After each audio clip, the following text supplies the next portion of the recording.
Yeah, probably high school teacher called me piston nachos. Things didn't stop. It was great. He was my basketball coach too. He'd be like, piston nachos. Man, stop. Who are you talking to?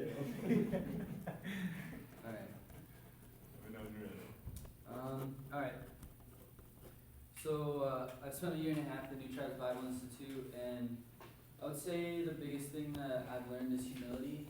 I'm still a super prideful person, but God's been walking me through a lot of humbling experiences, like these crutches that I have to come up here and be on as I speak.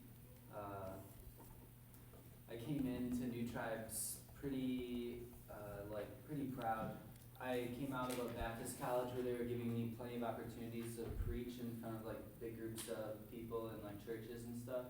And no matter what I said, I could speak heresy, which I was, and they'd be like, "Amen, amen, yeah." And I was like, "Yeah, bring it in, tell me about that."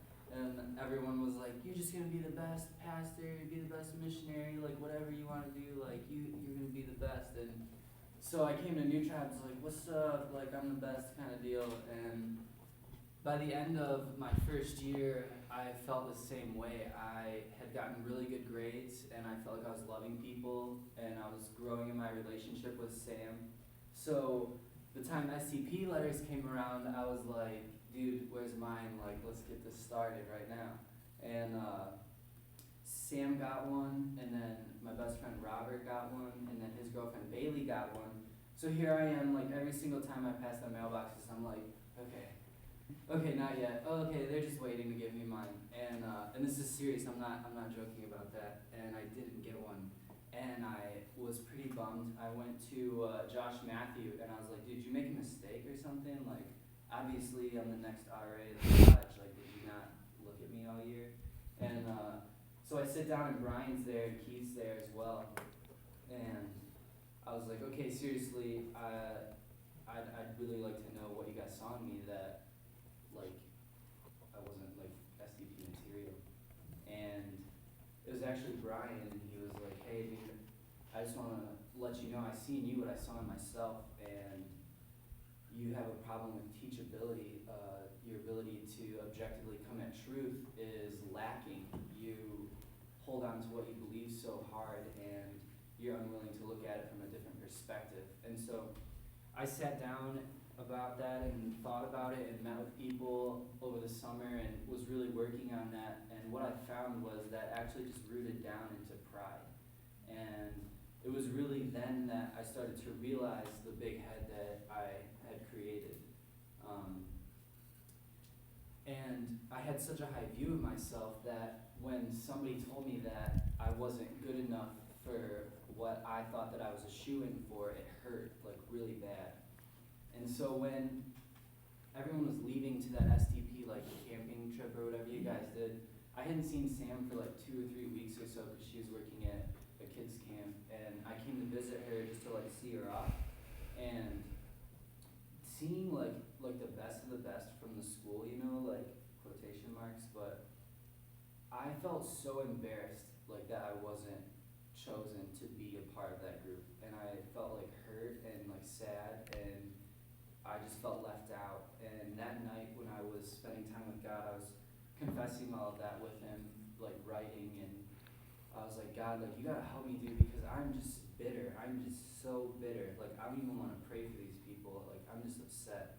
And I happened to be reading through 1 Samuel, and I got to chapter 10, and it was the part where Samuel is like kind of separating all the tribes, about to pick the king, and Saul is like hiding in the baggage, like hiding in the luggage. He's like, "No, dude, like, I'm not about to like take this position, God, like, no way." And God was like, "Nate, that's you, like, I've asked you to like not be a leader, and I've asked you to learn how to follow, and I've asked you to like humbly accept this position that I've given you, and you're not wanting to do that. You're not stepping up to what I've asked you to do." And so that like hit me super hard, and it really like created this platform for me to be learning humility for last semester. As we went through Romans, I was learning that, dang, everything that I've been doing here and everything that I've had been doing in my relationship with God was my own work, and it wasn't His, and it wasn't fruitful, and it wasn't love.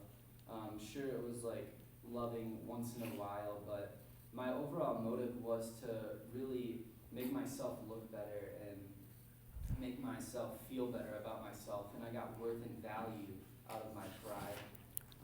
So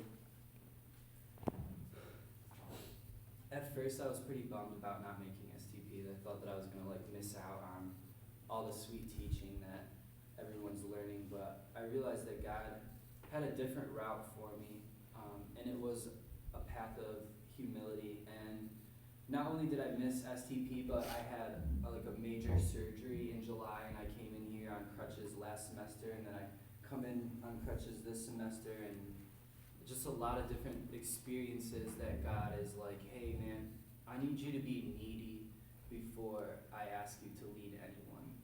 And so I feel like I'm learning. I'm not completely there yet, but I'm definitely learning how to be a dependent child of God, so that one day when I am asked to lead some of this flock, I will be able to do that properly.